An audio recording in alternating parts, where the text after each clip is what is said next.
harta abadi kesukaanku. Ku tinggalkan dosa dan indahnya dunia, agar aku layak di hadirat-Mu. Selalu di hadirat-Mu, di hadirat-Mu, aman dan nyaman jiwaku. Walau kehidupan banyak pergumulan, teduh dalam naungan-Mu. Selalu di hadirat-Mu, di hadirat-Mu, haus dan rindu hatiku. Di setiap waktu dalam hadirat Bapa, perhentianku sempurna.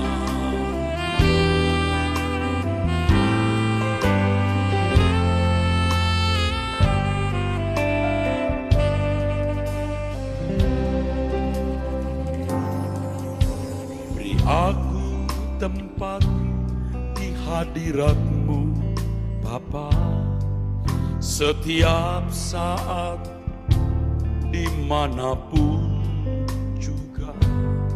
Sejak ku di bumi sampai nanti di surga, ku ingin selalu di hadirat-Mu. Hanya Engkaulah kebahagiaanku, harta abadi kesukaanku. Ku tinggalkan dosa dan indahnya dunia, agar aku layak di hadirat-Mu.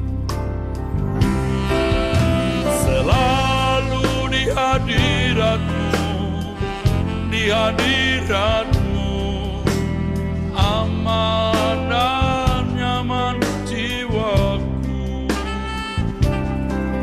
Walau kehidupan banyak pergumulan, teduh dalam naungan-Mu.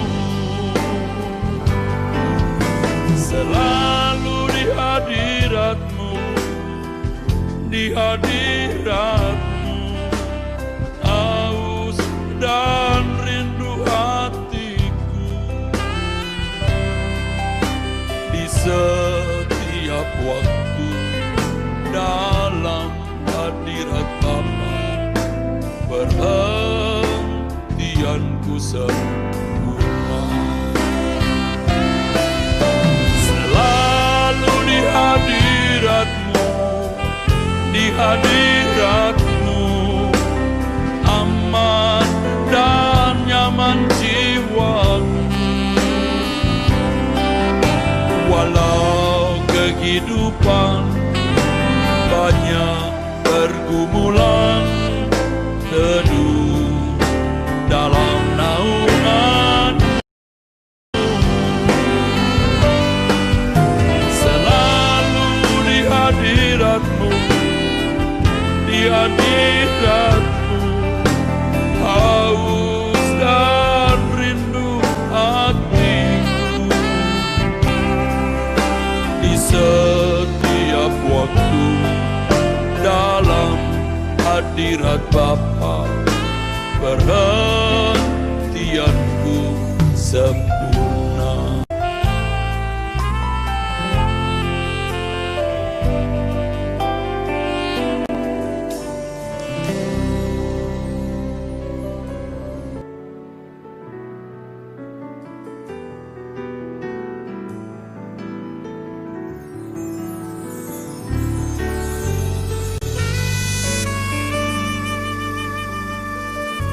Baik Bapa,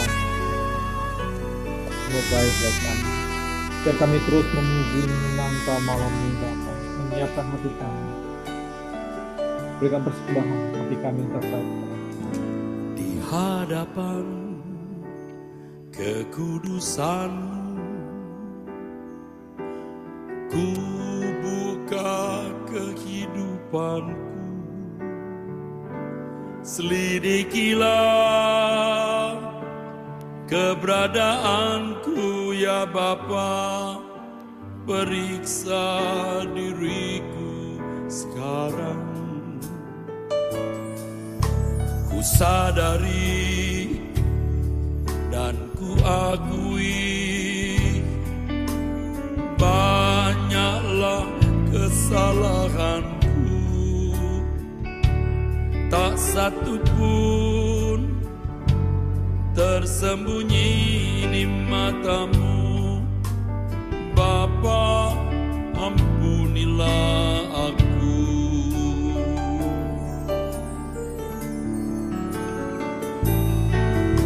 Di hadapan kekudusanmu, ku buka kehidupanku, selidikilah keberadaanku ya Bapa, periksa diriku sekarang. Ku sadari dan ku akui banyaklah kesalahanku, tak satu pun tersembunyi di matamu. Bapa, ampunilah aku. Semua kesalahan ku mau selesaikan agar bersih dalam pandanganmu. Sebelum menghadap tahta pengadilanmu, ku serupa seperti putramu.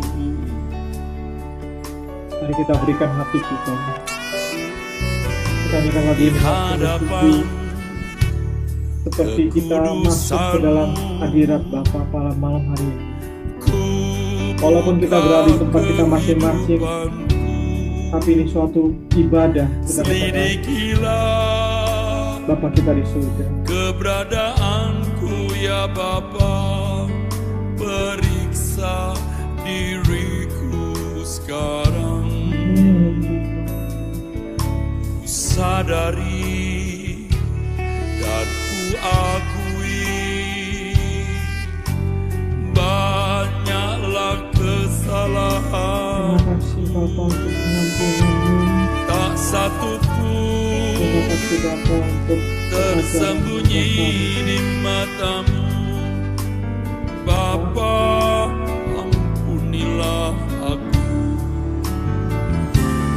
Semua kesalahan ku mau selesaikan agar bersih dalam pandanganmu.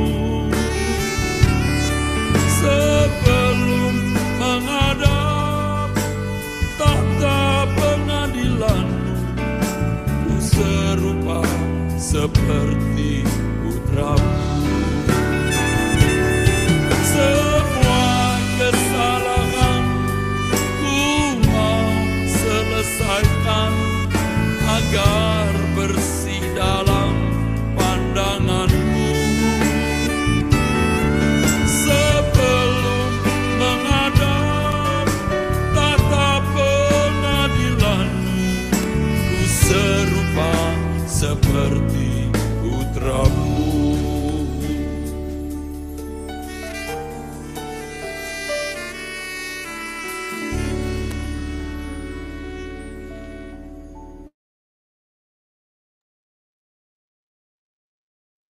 Bapa, kami mau terus memuji Engkau. kami mau terus tinggal di dalam hadirat-Mu. Seperti lagu ini katakan Bapa, kami mau sempurna di hadapan-Mu sebelum kami menghadap tata pengadilan-Mu. Terima kasih untuk setiap pengampunan-pengampunan yang Kau berikan bagi kami. Dalam perjalanan hidup kami, kami sering jatuh dan berbuat salah. Tapi dari kesalahan-kesalahan dan kejatuhan kami, kami belajar untuk lebih mengasihi Engkau, lebih mengenal Engkau lagi. Terima kasih Bapa. Satu kerinduan kami yang paling dalam, kami ingin menjadi sempurna, menjadi sempurna di hadapan-Mu. Mengasihi Engkau lebih lagi, mencintai Engkau lebih lagi. Terima kasih Bapa untuk kesempatan ini yang terus Engkau berikan bagi kami, untuk kami boleh mengenal Engkau lebih lagi. Malam ini lewat firman-Mu, kami rindu sekali diberkati. Kami rindu sekali untuk diperbaharui lagi. Biar malam ini Bapa dalam ibadah kami malam ini, saat firman Allah dibagikan oleh hamba-Mu Kak Son, yang merupakan isi hati-Mu buat kami semua yang hadir malam hari ini. Engkau pakai Kak Son, mulut bibir lidahnya, menjadi alat yang menyampaikan isi hati-Mu bagi kami, agar kami mengerti Engkau lebih lagi, mengerti isi hati-Mu, untuk kami lebih menjadi semakin dekat dengan Engkau. Terima kasih Bapa untuk malam ini, sebentar kami mau mendengarkan kebenaran akan firman-Mu.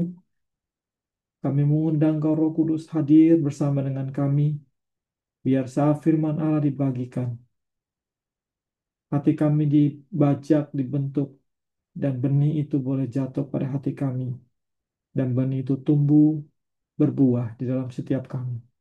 Terima kasih Bapa. Dan waktu ini kami serahkan pada Engkau, Bapa, Tuhan Roh Kudus, biar Engkau yang bekerja saat firman dibagikan, biar Engkau bekerja di dalam setiap hati kami yang hadir malam hari ini. Dan kami berdoa di dalam nama Tuhan Yesus. Amin. Kason, silakan. Terima kasih, Daud. Teman-teman, saya bagi ya. Nah, kita akan sebenarnya malam ini saya sampaikan perenungan saya mengenai misteri doa. Ya, Bapak Ibu, saya merenung nggak seperti ini harusnya orang Kristen. Kenapa? Karena banyak orang Kristen tuh berdoa salah. Dari percakapan saya dengan seseorang yang saya kenal, teman saya usianya juga Bapak nggak jauh dari saya, bertahun-tahun dia jadi Islam. Terus kemudian dia tanya, Mas, adakah syariatnya untuk berdoa bagi orang Kristen? Sebab di Islam ada. Yang wajib ada 5 waktu. Yang nggak wajib, yang sunnah, dua. Duha sama tahajud. Tengah malam tidur, terus kemudian dengan sengaja bangun. Terus kemudian berdoa. Di Kristen nggak ada. Dia tanya, kenapa? Rupanya teman saya hidup di lingkungan Kristen. Yang hari Minggunya ibadahnya heboh. Angkat tangan, bahasa roh, bahkan loncat-loncat gitu. Tapi dia melihat sendiri rekan-rekan Kristen tuh hari Senin sampai hari Sabtu hidupnya seakan-akan nggak ada Tuhan. Mereka nggak pernah berdoa. TikTok mereka mereka sampai tamat.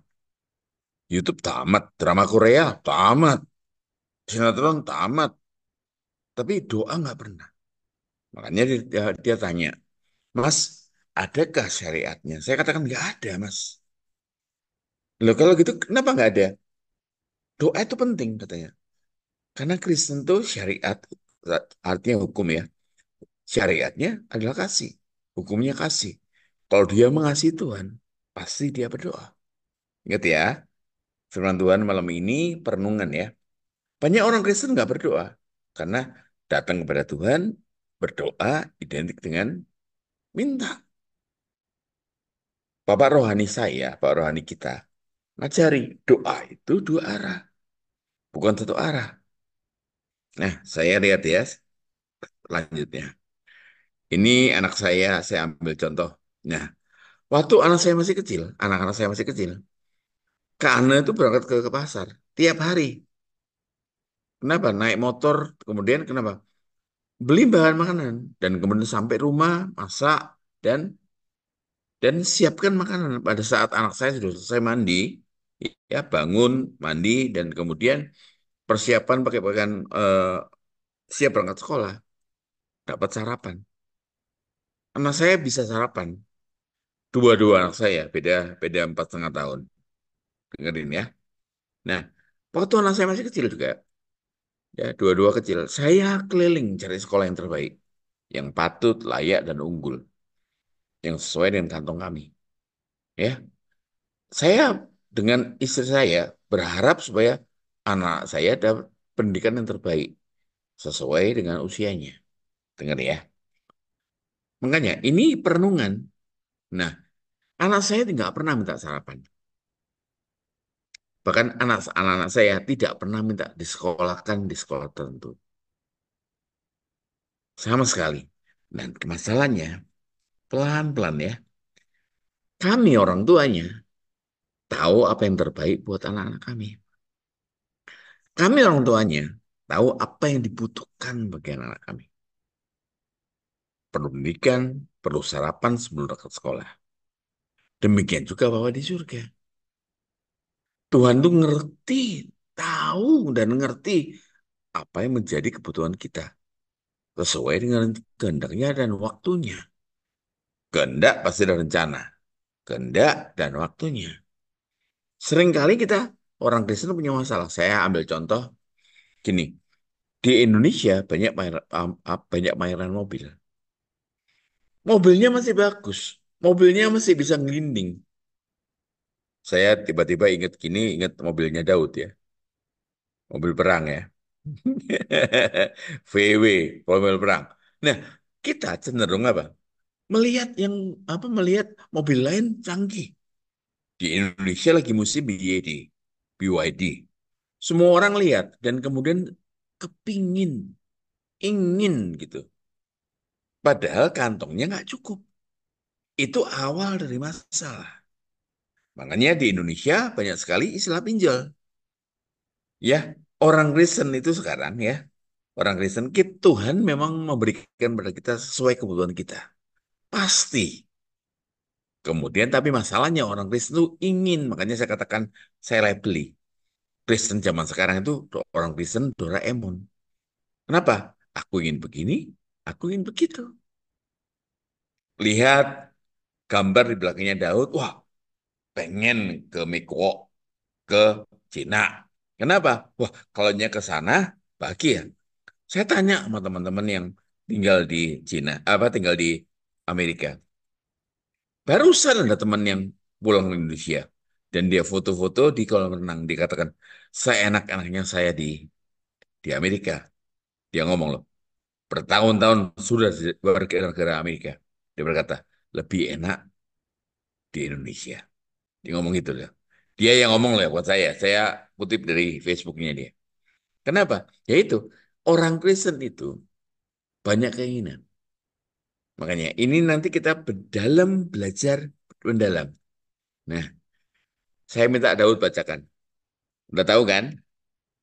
Mazmur. Mazmur 23 ayat 1. Tuhan adalah Wah, gembalaku, takkan kekurangan aku. ya.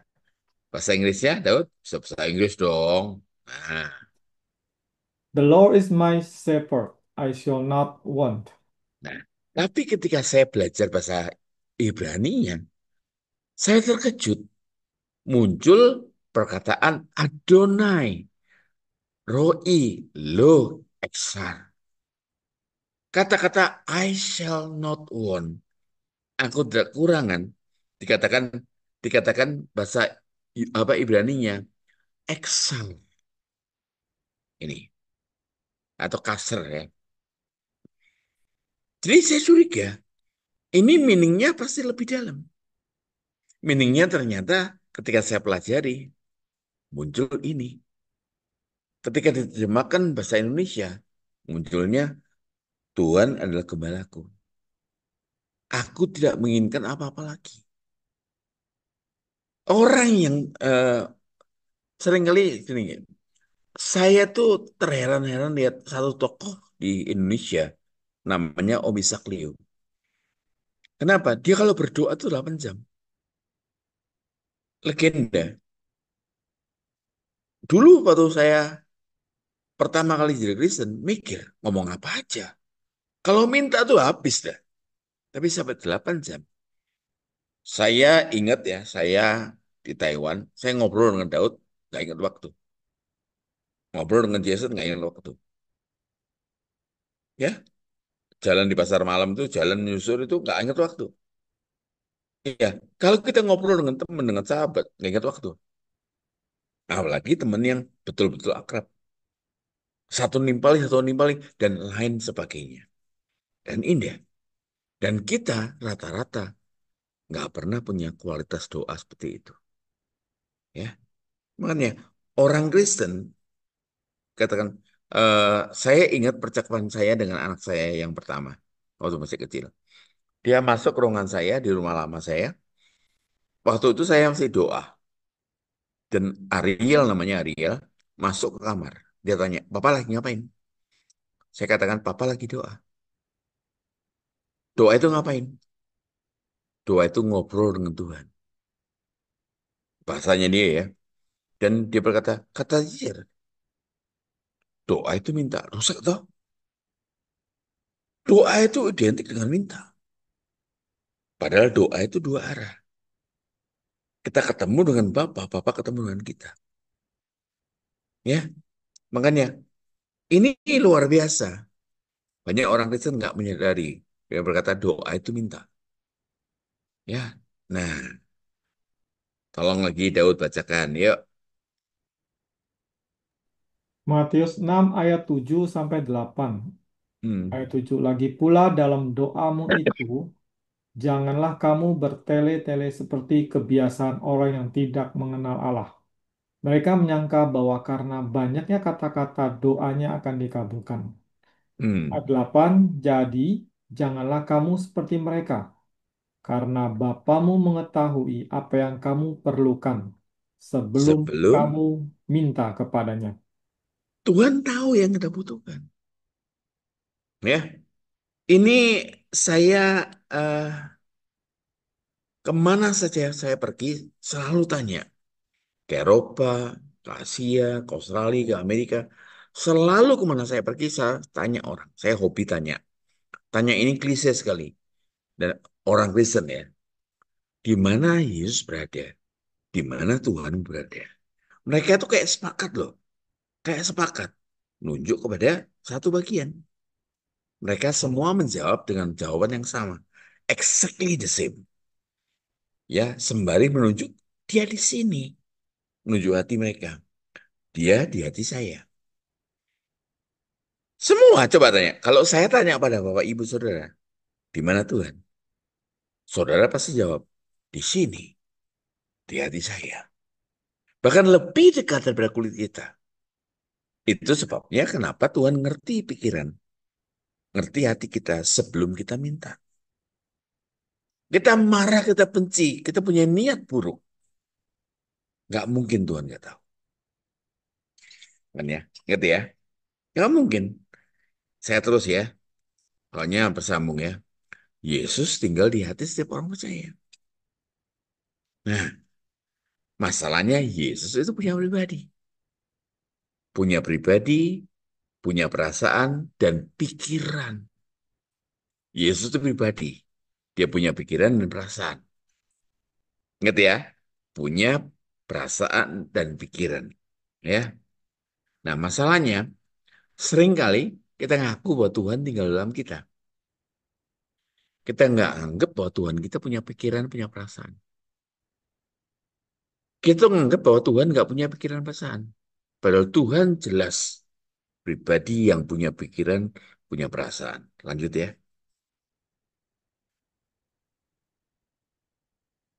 Kita seringkali ngabaikan kehadirannya dalam kehidupan kita. Kita hanya menyapanya apabila kita memerlukannya. Saya analogikan. Kalau saya ke rumah Daud, misalnya, ke rumah Daud, atau ke rumahnya Bu Lili, misalnya. Diundang ke rumahnya, Pak Sony, Kak Sony, ayo ke rumah, ayo. Nah, saya ke rumahnya. Dan kemudian ketika sampai di rumahnya, ya, didudukkan di ruang tamu. Saya datang jam 7 pagi. Sampai jam 4 sore, saya dibiarkan diam sendiri.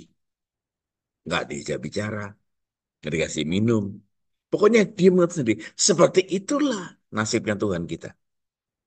Tinggal dalam kehidupan kita, tidak pernah kita bercakap. Makanya tadi pilihan lagunya bagus sekali. Selalu di hadiratmu. Nah, kalau Tuhan hadir, pasti hadiratmu juga. Hadirat Tuhan dengan pribadinya Tuhan nggak terpisah. Makanya kalau di gereja-gereja, setiap minggu saya ganti gereja. Saya bengong. Kenapa? Ada worship leader, ada singer yang selalu berkata, mari kita tarik hadirat Tuhan. Seakan-akan Tuhan hadir di sini, terpisah. Padahal Tuhan hadir, itu hadiratnya pasti hadir. Makanya, sungguh celaka kalau kita punya ngakunya punya Tuhan, nggak terhubung dengan dia. Dengan pikirannya, perasaannya. Saya katakan pikiran, perasaan. Saya ambil contoh ke Anda. Misalnya, misal aja. Ke Anda nggak suka pakai merah. Nggak suka. Misal loh ya, misal. Dah, saya pulang dari Jakarta misalnya. Belikan dia pakai merah. Hadiah loh. Hadiah. Semua orang suka hadiah. Tapi ketika saya kasih hadiahnya, nggak sesuai dengan kehendaknya dia. Nggak sesuai dengan keinginan dia. Dia paling bilang terima kasih. Dipakai nggak? Nggak dipakai. Kalau istri saya, biasa, misal ini. Nah, misal beli rujak, lomboknya hanya satu. Saya belikan lombok 7. Pasti nggak dimakan. Terlalu pedas. Makanya banyak orang Kristen, kita baca Alkitab. Ya, di ANCC ini kita diajar. Ya, Injil yang benar, ajaran yang benar.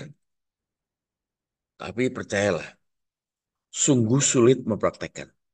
Justru banyak orang yang ngerti firman, tapi celakanya adalah mereka pinter ngakalin. Hati-hati loh ya, hati-hati. Mumpung kita masih baru. Ya, sering kali kita ngerti, tapi kita pakai firman Tuhan itu, pengetahuan kita, untuk nyerang orang lain, untuk merendahkan orang lain.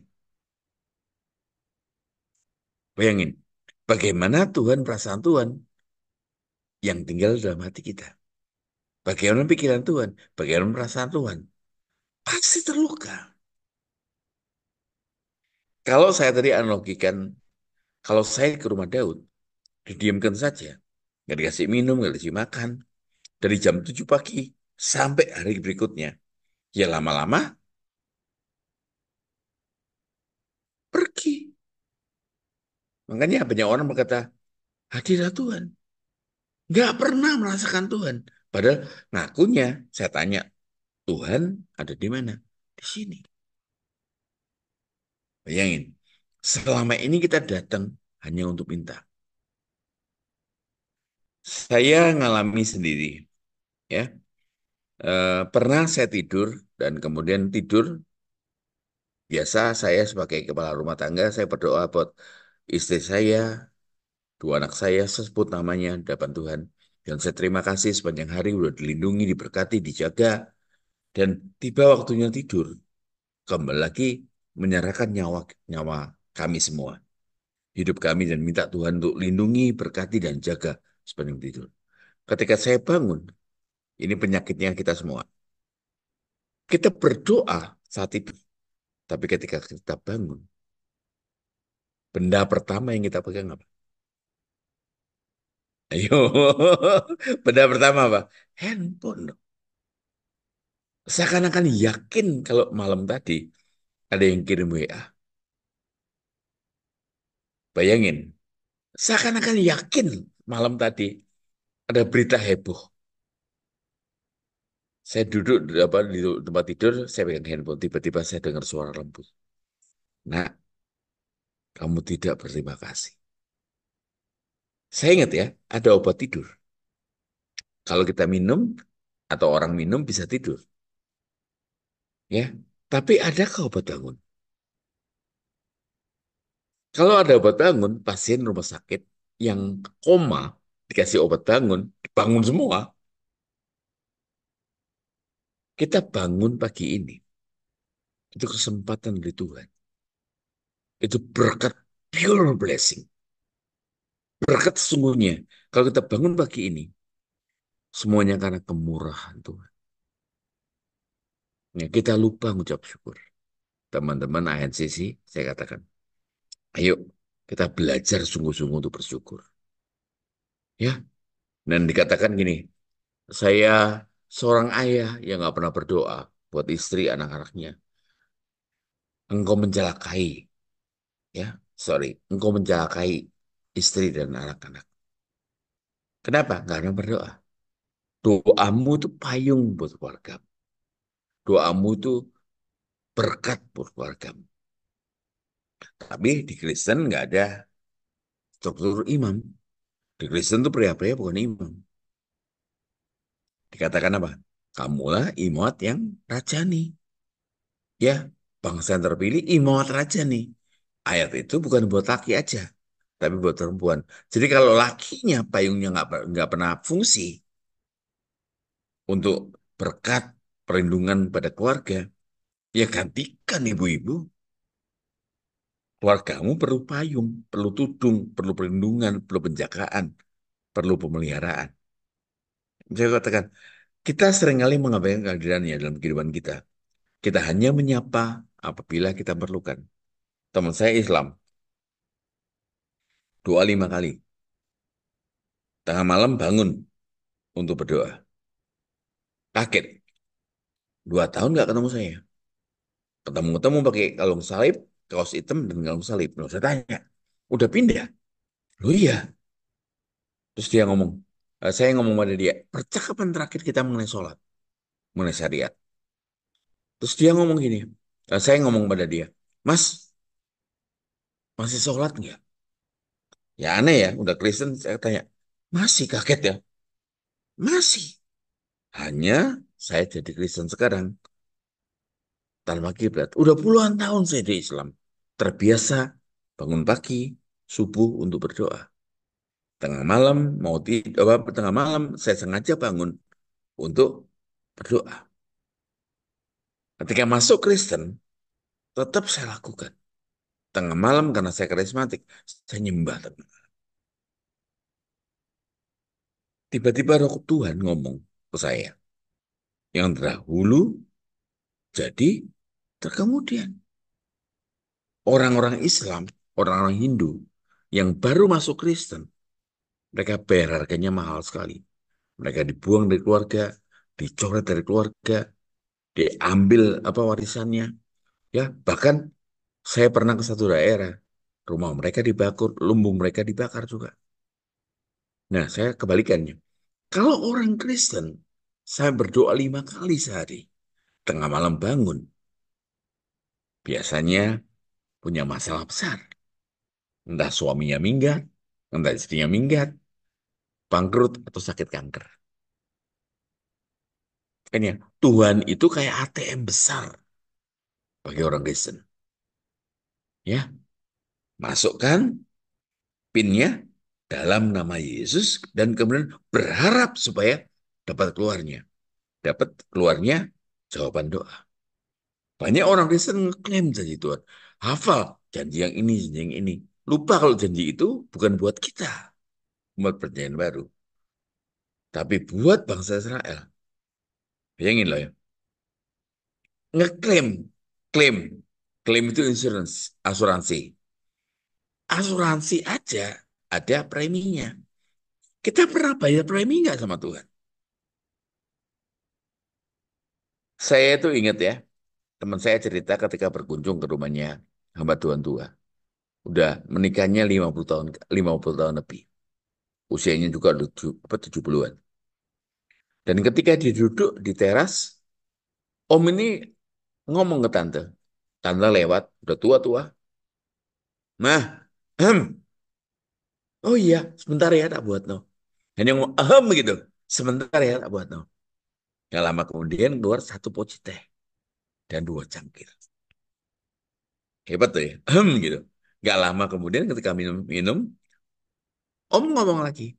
Mah, mana? Lama sekali. Wah, teman saya kaget. Satu kali, keluar teh. Dua kali, tante teriak dari belakang. Sebentar, masih tak gorengin. Kemudian nggak lama kemudian pisang goreng ada taburan keju dengan siraman susu kental manis. Nah, teman saya itu enak menikmati apa? Menikmati pisang gorengnya dengan tehnya itu. Tehnya habis. Tante lewat. Bayangin, teman saya itu ngomong gini, persis sama yang dilakukan oleh Om. Tante, beda ya. Tante ngamuk. Kenapa? Kalau Om, ya ngomongnya orang dulu, Eka udah tahu dia minta apa. Demikian juga dengan Tuhan. Nggak perlu nunjukin bahwa Tuhan marah. Kalau Tuhan tinggal di hidup kita, kita pasti akan kenal. Kalau dia sukacita, ya, betul-betul damai, betul-betul bisa terima kita. Nggak usah nunjukin banyak orang. Saya aja anak ya, tahu kalau dulu almarhum mami saya marah. Kalau saya pulang dari sekolah, Mam, siang gitu. Kalau mami hanya ngomong, wah, alamat. Pasti ada kesalahan yang saya buat sebelum saya sekolah. Gitu. Atau mami nemu kertas ulangan yang nilainya jelek. Yang saya sembunyikan. Ya, jadi itu makanya orang Kristen nggak kenal hati Tuhan, nggak kenal perasaan Tuhan, nggak kenal suasana di hadapan Tuhan. Celaka loh. Saya kenapa ya pengen cerita ini? Eh, teman saya pernah cerita. Satu ketika dia bangga sekali karena jemaatnya ribuan. Sekali ibadah ribuan. Dan dia sangat bangga sekali hadirat Tuhan di gerejanya. Yang ngakunya gitu loh, saya ngajar, hadirat Tuhan tuh ngikuti kita. Karena Tuhan ada di kita. Satu paket dengan kehadiran Tuhan, satu paket dengan hadiratnya. Teman saya cerita, betapa bangganya dia dengan gerejanya yang besar, ribuan jemaat, dan urapan yang kuat.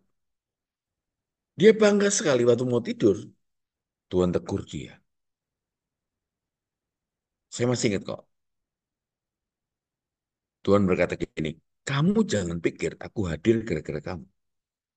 Jangan pikir kamu sukses karena apa kepintaran kamu ngomong. Sama sekali bukan. Ya, aku hadir karena satu orang. Orang itu ibu-ibu yang sudah tua, ibu sederhana yang selalu hadir di ibadah. 1 jam sebelum ibadah mulai, dia selalu datang. Dan dia tiap hari dengan cucuran air mata mendoakan kamu, mendoakan gereja ini, mendoakan jemaat. Bahkan kamu sama sekali nggak mendoakan. Teman saya itu sombong sekali dan runtuh kesombongannya. Hari Minggu dia cari ibu itu. Dia pegang tangannya dan dia nangis. Bayangin, Tuhan hadir di hidup kita. Kita nggak pernah sendiri. Sendiri itu ilusi. Betul, secara fisik kita sendiri. Tapi dalam roh, si ibu-ibu Taiwan, ya, bapak-bapak juga, sekalipun kita anggap bahwa kita mengangkat masalah sendiri semuanya. Permasalahannya terlalu besar, kita hadapi sendiri. Sesungguhnya kita nggak pernah betul-betul sendiri. Justru kesempatan untuk kita berbuat salah, kesempatan kita berbuat dosa adalah kesempatan emas untuk menunjukkan cinta kita kepada Tuhan. Kesempatan untuk ngomel, kesempatan untuk mengeluh, kesempatan untuk mempertanyakan kenapa ini terjadi. Ada kesempatan emas untuk kita membuktikan cinta kita kepada Tuhan. Ngerti ya? Lanjut ya, Bapak Ibu. Makanya tadi berkata, Tuhan adalah gembalaku, tak akan kekurangan aku. Harusnya kita curiga, Tuhan adalah gembalaku, aku nggak pengen apa-apa lagi. Ya, kita seringkali mengabaikan kehadirannya dalam kehidupan kita. Kita hanya menyapanya dalam doa apabila kita memerlukan jawaban permasalahan kita. Kita seringkali melakukan Yesus seperti Saul memperlakukan Daud. Pedih. Saya nulis ini itu pedih. Bapak Ibu, Saul perlu Daud untuk Daud mengalahkan raksasa Goliat. Saul membutuhkan Daud.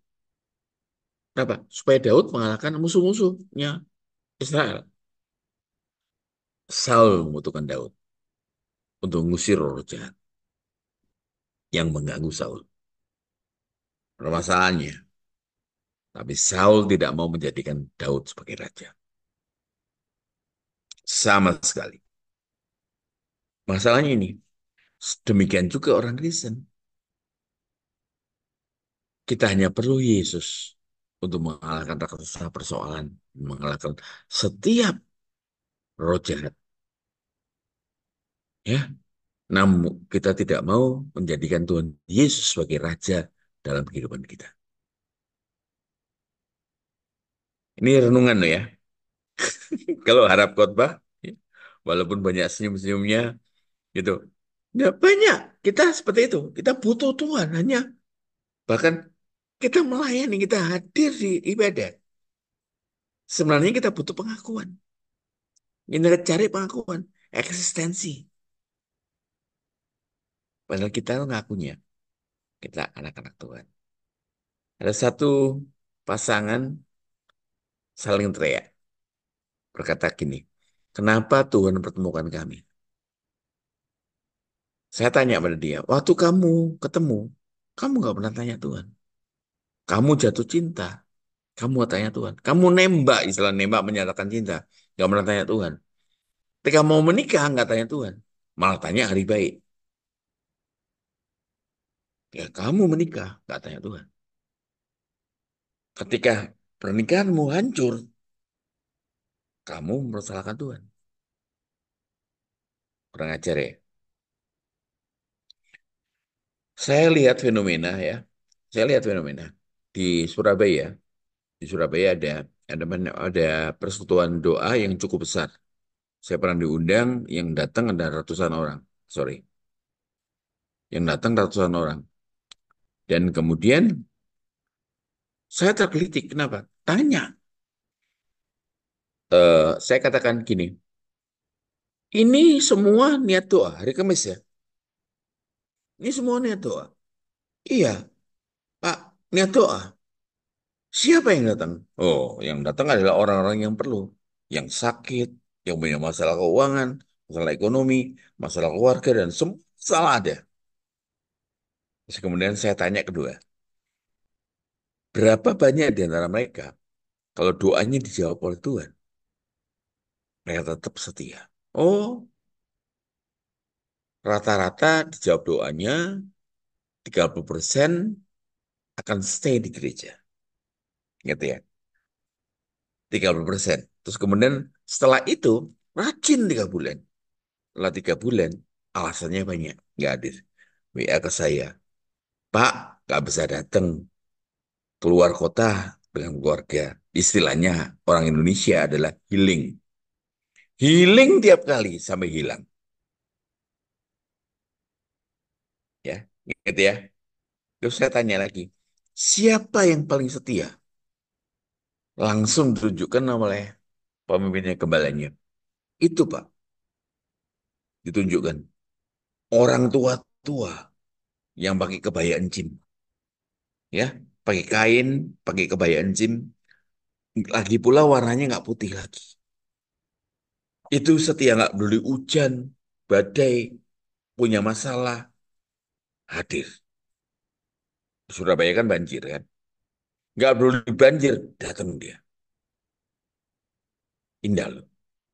Itu orang-orang yang menurut dia, orang-orang yang tahu berterima kasih. Eh, di lagu-lagu Kristen di gereja-gereja, ada lagu seperti ini. Dengan apakah ku balas segala kebaikan? Itu hanya bluffing. Ngomong kosong. Doa saja nggak pernah. Makanya di satu sinode, wah, saling bersaing untuk saling pinter. Apa paling pinter? Paling menguasai.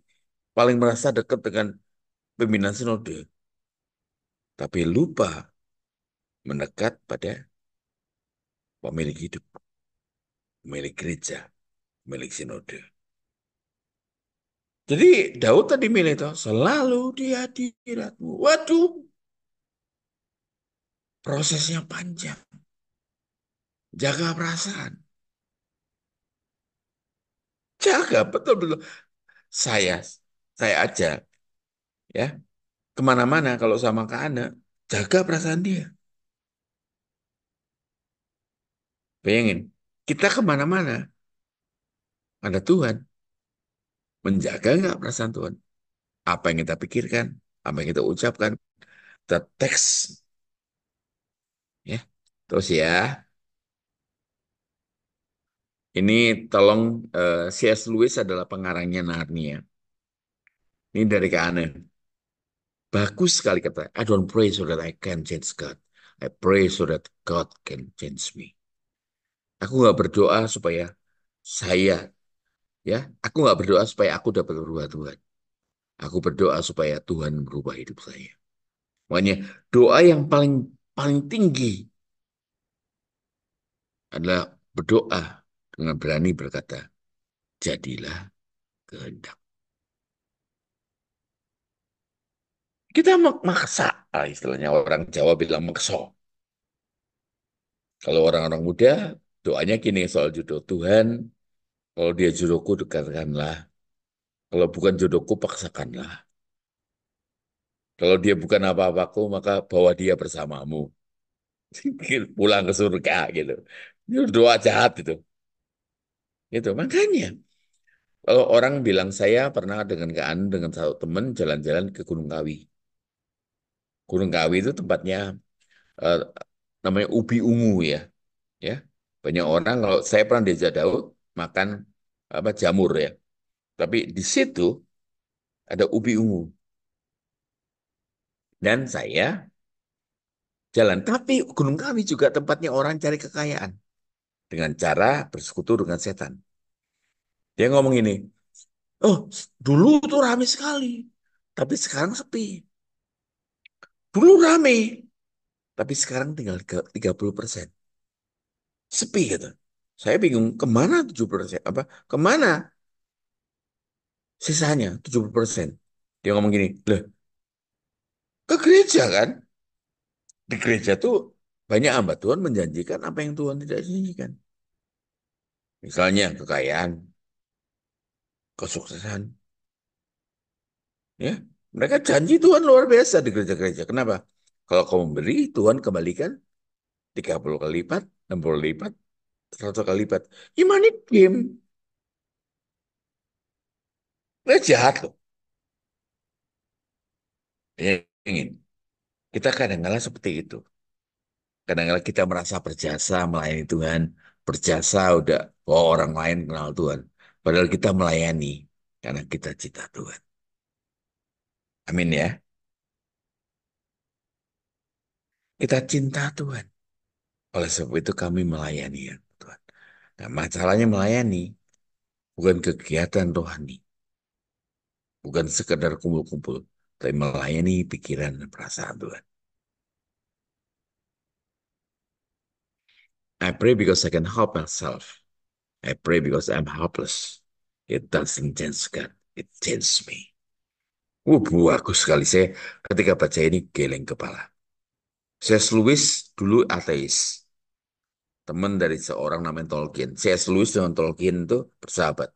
Tolkien itu yang buat film apa nama novel Lord of the Ring. Kalau C.S. Lewis ya bikin buku namanya Narnia. Narnia itu buku Kristen, buku mengenai iman Kristen, mengenai Yesus. Lanjut ya. Nah, sedikit pengetahuan. Dan tahun 586 sebelum Masehi, bangsa Israel dibuang ke Babel. Mereka kehilangan Yerusalem. Masalahnya mereka bukan kehilangan Yerusalemnya, tapi mereka kehilangan bait suci. Dan di bait suci itu ada tempat yang sangat terkenal, namanya mezbah bakaran. Mereka nggak bisa lagi memberikan korban bakaran. Mereka datang sambil menangis ke para rabi. Ini bagaimana? Kami nggak bisa bakar korban. Maka rabi-rabi itu ya buka buka kitab mereka dan selidiki apa yang bisa menggantikan korban bakaran. Mereka kaget juga karena doa jadi ya jadi pengganti atau sama nilainya dengan korban bakaran. Ingat ya, doa tefillah sama nilainya dengan korban bakaran. Makanya seperti apa doanya? Tentunya bukan doa minta. Ingat ya, lanjut ya, pelan-pelan. Nah, nah korban bakaran. Kata korban sendiri artinya ini nulisnya kurang, maaf. Artinya datang mendekati. Dengan pengertian bahwa sesuatu mendekat. Bayangin, doa kita bahwa hidup kita mendekat, membuat kita mendekati Tuhan atau memberi persembahan kepada Dia. Bayangin dong, doa yang bercakap-cakap itu korban senilai korban bakaran. Di luar sana ada lagu, biarlah manis kau dengar Tuhan, manis kau dengar. Makanya karena karena bisa main musik, karena nyanyi di nyembah doa di kamar. Kalau saya nyembahnya beda, nggak bisa main musik. Saya dengerin ini, dengan handphone saya, ada Spotify, dan kemudian pakai Bluetooth, dan saya dengar lagu-lagunya dari Spotify. Beda. Di kantor, masih ingat ketika saya mimpin Excel. Excel itu perusahaan komunikasi.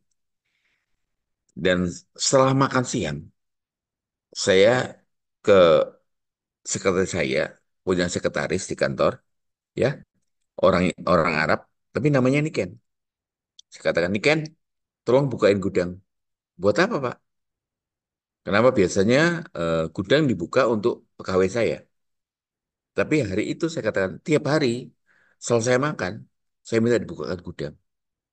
Dan saya katakan, Niken, ya, tolong kunci dari luar, karena saya mau di dalam.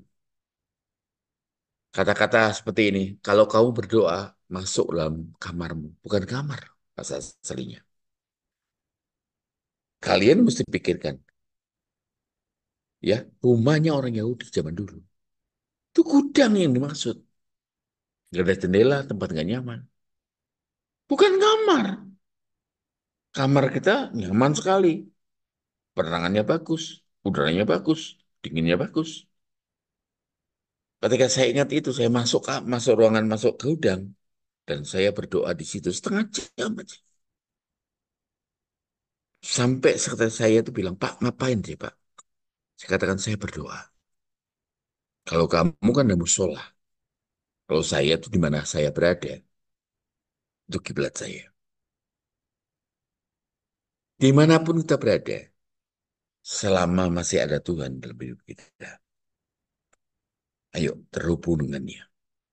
Ketahui pikiran punya perasaan. Berapa tahun kita ngaku kalau kita Kristen? Harusnya kita sudah mengenal Tuhan.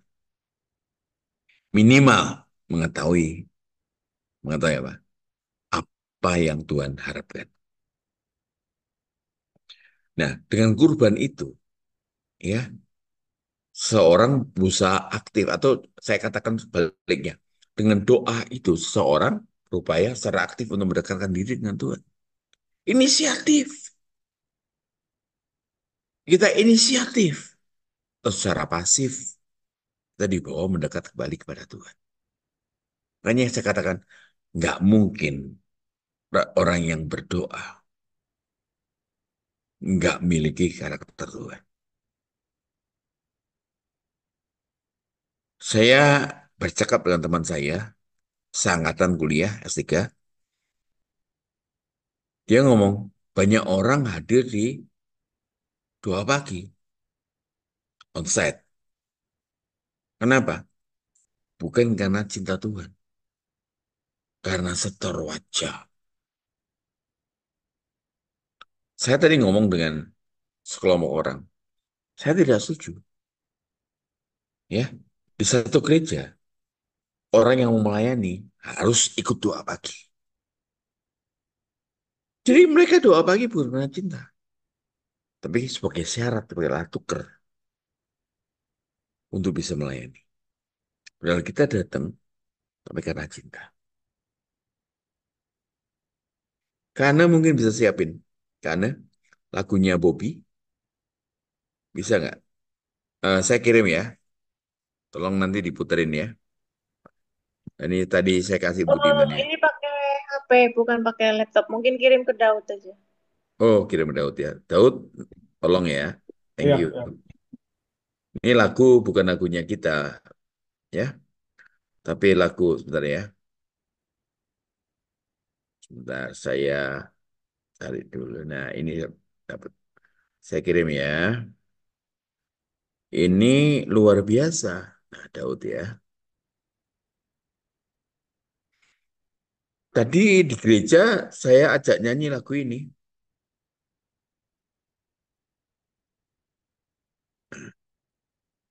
Ya, udah kirim? Terima? Iya, ada Kak Son. Bentar ya. Daud bisa nggak putarin lagu itu? Iya, oke, oke. Ayo, kata-katanya pahami. Indah sekali. Diambil alih aja. Oh, saya mesti matikan dulu ya. Oh, sebentar, bentar, bentar. Saya lanjut sedikit aja. Oke. Makanya, bentar ya. Coba ini. Saya tuh temukan ini indah sekali. Daud bisa bacakan? Mazmur 141 ayat 1 sampai 2. Mazmur Daud. Ya Tuhan, aku berseru kepadamu, datanglah segera kepadaku. Berilah telinga kepada suaraku waktu aku berseru kepadamu. Nah, ini Biar, baca ayo. biarlah Biarlah. doaku adalah bagimu seperti persembahan ukupan dan Hmm. tanganku yang terangkat seperti persembahan korban pada waktu petang. Nah, ukupan itu persembahan harum-haruman. Bayangin, namanya ketoret. Bayangin, bagiku doa, biarlah doaku adalah bagimu seperti persembahan ukupan. Dan ingat ya, kalau kita ngangkat tangan, yang terangkat itu seperti persembahan korban setara loh. Ya, jangan sepelekan angkat tangan. Yang kita lakukan buat Tuhan itu indah. Makanya banyak orang ya istilahnya losing everything karena nggak anggap sesuatu yang kecil itu berharga.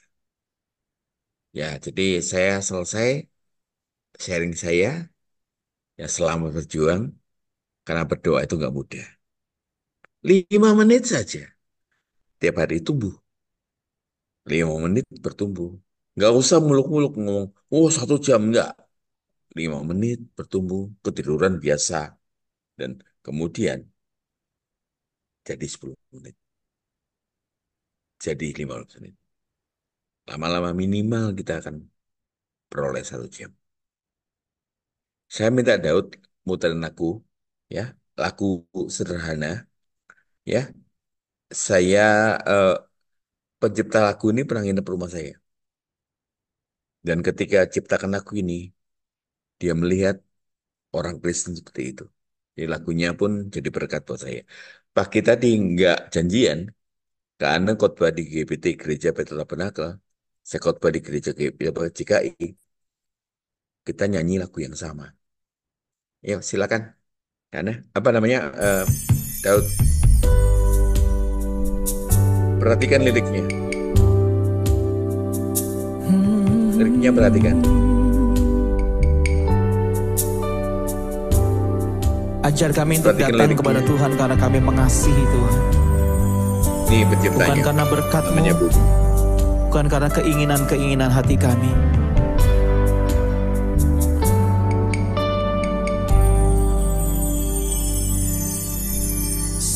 Seringkali ku datang Tuhan hanya karena sejuta keluhan.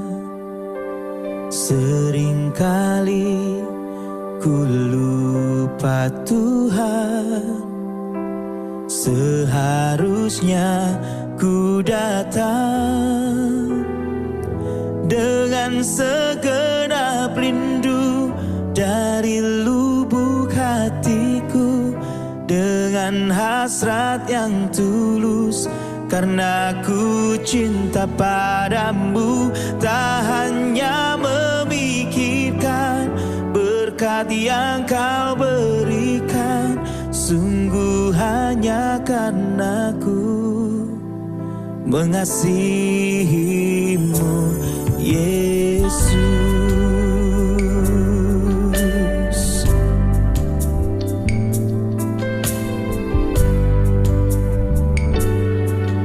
Perhatikan kata-katanya. Seringkali aku berdoa hanya karena tak ingin dicela,